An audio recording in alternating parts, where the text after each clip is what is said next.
नमस्कार, पाणिनी युथमा तपाईलाई स्वागत छ।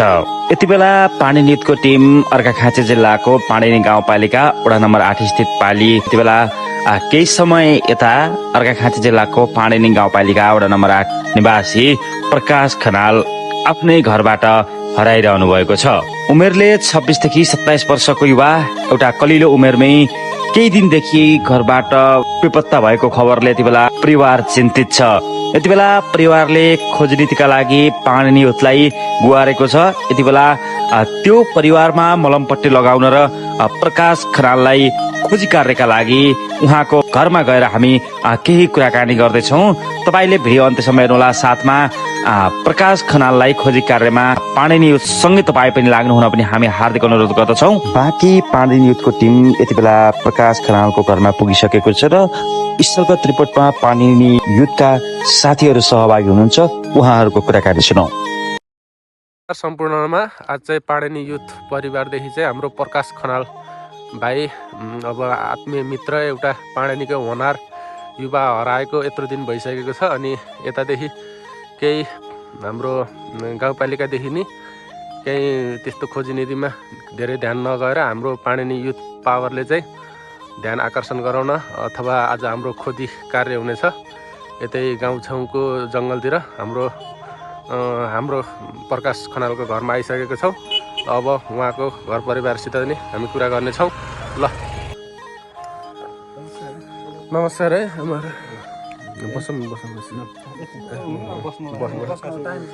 अब के कसो भयो प्रकाश भाइ? कहिले कतिको मितिदेखि हराइरहन्? बस्नु हजुर बस्नु त। नमस्कार है तपाईँलाई। उहाँ चाहिँ हाम्रो प्रकाश खनालको मम्मी हुनुहुन्छ। उहाँले चाहिँ अब केही कुराहरू हामी सोध्न गइरहेको छौँ। अब कति दिन भइसक्यो हाम्रो प्रकाश भाइ हराएको? 17 दिन भयो। कतैबाट कन्ट्याक्ट सन्ट्याक्ट यताउति?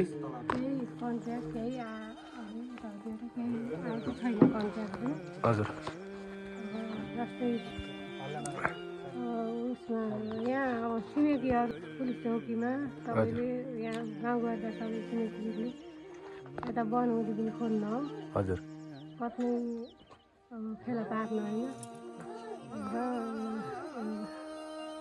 जस्तै गाविस वार्डले केही वास्ता नगरेको हुँदाखेरि अनि हाम्रो यता हाम्रो वडा कार्यालयदेखि अनि त्यसपछि गाउँपालिकादेखि चाहिँ कोही आउनु भएको कि नै खोजी नीति? आउनु भएको छैन, कोही पनि आउनु भएन यत्रो दिन तक हुँदा नि? सोध्दा पनि सोध्नु होइन।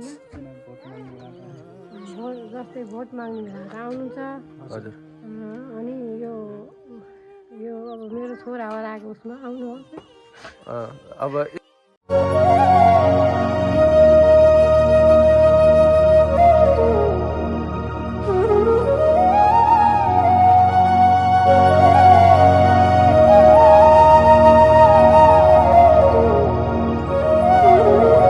कन्ट्याक्ट पनि भएन तपाईँहरूसित? चौकीबाट गइरहेको छ त सन्धि खालको चौकीबाट फोन आएको थियो। हजुर अनि उसबाट चाहिँ गाविसबाट अनि वार्डका उसबाट त आएको छैन फोनहरू। होइन है। अहिले तक फोन कन्ट्याक्टदेखि लिएर अब केही अरू केही तपाईँहरूलाई नआत्तिनुहोस्, हामी पनि खोजी नीति गरेको छौँ। तपाईँहरू भन्ने कुरो आश्वासन पनि केही दिनुभएको छैन। अहिले आउनुहुन्छ। अब भोट माग्न त आउनुहुन्छ अनि यस्तो दुःख परेका बेलामा त आउनु भएन। यत्रो पाणिनीको एउटा होनार युवा हराउँदाखेरि यस्तो दुःख छ हेर्नुहोस्। अब उहाँ आमा हुनुहुन्छ प्रकाश खनालको। अब आज त्यही भएर हामीले यस्तै खबर थाहा पाएर हामी पनि आएको हो। अब हामी पनि अब जति सक्छौँ हामी जति पनि सकिन्छ अब हामी पनि अब यतैतिर खोजी कार्य पनि गर्छौँ। अब त्यही सम्झेर हामी आएको छौँ। हाम्रो युथ पावरले खबर पाएर अनि तपाईँसँग आएका आज अब हामीबाट जे सहयोग हुन्छ हामी गर्छौँ। खोज्न परे खोज्न जान्छौँ आज पनि होइन। अब यता कहाँ जङ्गलमा खोज्नुभयो? अब छिमेकी र हजुरहरूले अनि चौकीबाट कति दिन खोज्नुभयो? 3 दिनसम्म खोज्नुभयो।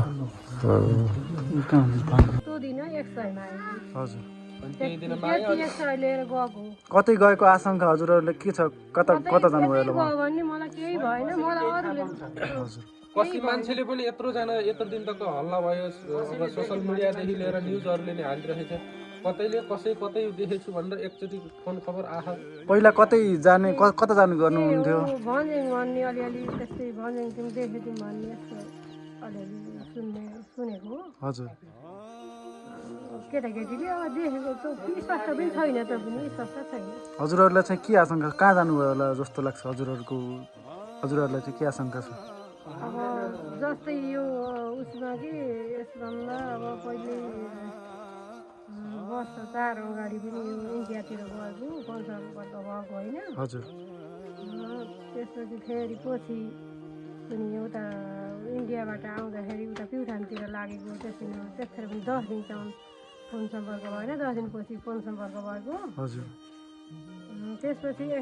फेरि उता बुटोल गएमा पनि त्यतिखेर फोन सम्पर्क भएको होइन हजुर त्यसपछि पछि फेरि फोन गरौँ कस्तो फोनबाट उसैले अब आफ्नो फोन हराउँछ अनि अहिले त आफ्नो फोन मलाई दिएर छोडेको छ हजुर कन्ट्याक्ट लिन्छ अब तपाईँहरूले के चाहनुहुन्छ अब गाउँपालिका अब हाम्रो अब जिल्लाबाटै कसरी खोज्न पर्छ कसरी जान पर्छ अब यत्रो युवाहरू त यत्रो दिन तक जानकारी नपाएर हो कि उहाँहरूले मैले त अब मलाई त जसरी हुन्छ त्यति छोरो खोजेर भेटाइ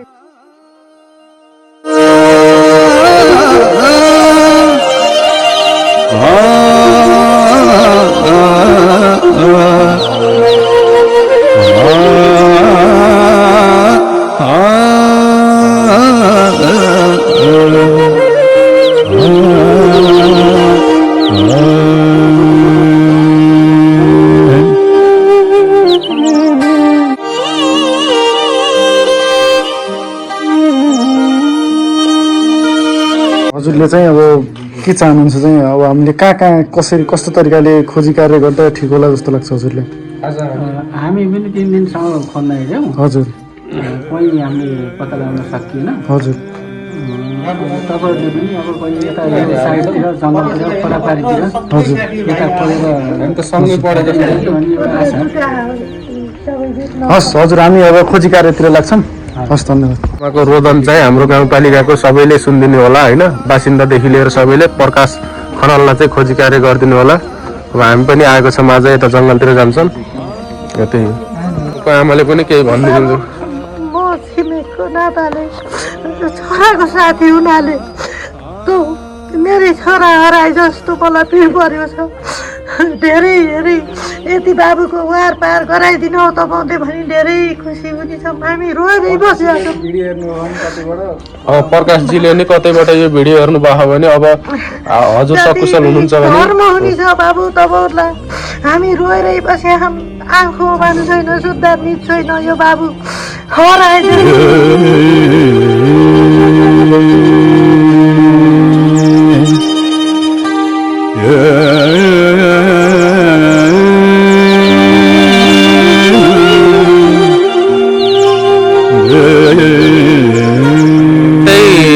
हाम्रो प्रकाश खनाललाई कतै नदेखेको कारणले यतैको जङ्गल हुँदै चाहिँ एकचोटि खोज्न जाने प्रयास छ हाम्रो पाणिनी युथ पापरदेखि चाहिँ सबैजना हाम्रो यत्रो युवाहरू हुनुहुन्छ बाँडिएर हामी जङ्गल साइडमा चाहिँ खोज्नेछौँ अब त्यही भन्न चाहन्छु अब सकेसम्म हामी यतै जङ्गलमा भेटायो भने केही छैन अब हाम्रो टोलीहरू परिचालन भएर सबैले खोज्नेछौँ युवाहरू चाहिँ हाम्रो प्रकाश खनाललाई खोज्न जङ्गलतर्फ जान लागेको छौँ एकदम आशंका लाएर होइन अरूले नचलेको जङ्गलतिर चाहिँ आज हाम्रो युवाहरू सबैजना लागेको छौँ हामी कतिजना जति छौँ अरे 21 जना जति छौँ 21 जनाको टिममा चाहिँ 4 जनाको टिम बनाएर छुट्टा छुट्टै जङ्गलमा परिचालन हुन्छौँ खोज तलास गर्छौँ अब हेरौँ के हुन्छ भेटिनु भयो भने चाहिँ धेरै खुसी लाग्थ्यो राहत हुन्थ्यो परिवारलाई चाहिँ यो चिबेकको तेस्रो बाटोतिर खोज्न गइरहेको छौँ यतातिरबाट डक्क पारामा युवाहरू चाहिँ 3 ठाउँमा परिचालन भएको छ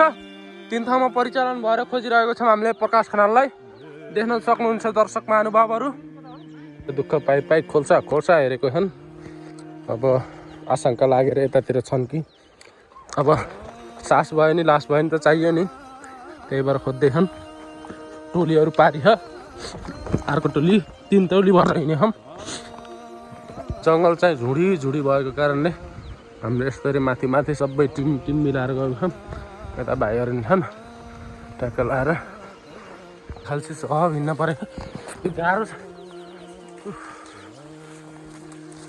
यी काँडोले बुझाउँछ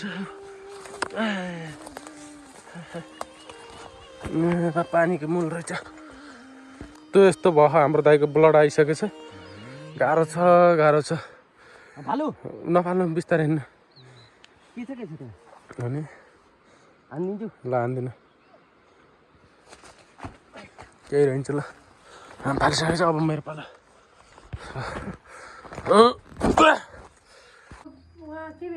चिबेकसम्म पारीको जङ्गल वारीको जङ्गल तिन टिम भएर होइन दुःख त केही छैन अब सकेसम्म कन्ट्याक्टमा आउँछन् जस्तो लाग्यो अब जङ्गलतिर छैनन् यता नजिक तिनी बाहिर रातै पर यस्तरी आइयो